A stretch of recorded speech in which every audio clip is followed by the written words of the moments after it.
অভিনেতা, নির্মাতা, লেখক ও চিত্রশিল্পী আফজাল হোসেনের জন্মদিন আজ। ১৯৫৪ সালের ১৯শে জুলাই সাতক্ষীরার পারুলিয়ায় জন্মগ্রহণ করেন তিনি। আফজাল হোসেন টেলিভিশন ও চলচ্চিত্রে বেশ জনপ্রিয় হলেও তার অভিনয় জীবনের শুরু মঞ্চে।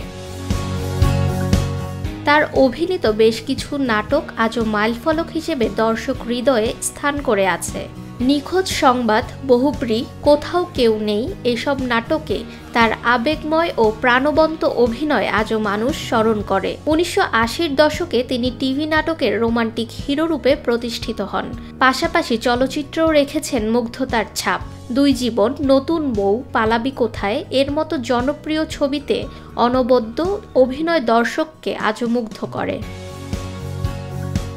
তিনি একাধারে লেখক, তার লেখায় যেমন আছে গভীরতা, তেমনই থাকে শিল্পিত সূক্ষ্মতা, অসাধারণ মেধা, সংযত জীবনযাপন ও অন্তর্নিহিত শিল্পবোধ সব মিলিয়ে আফজাল হোসেন বাংলা সংস্কৃতির জন্য এক অনন্য নাম।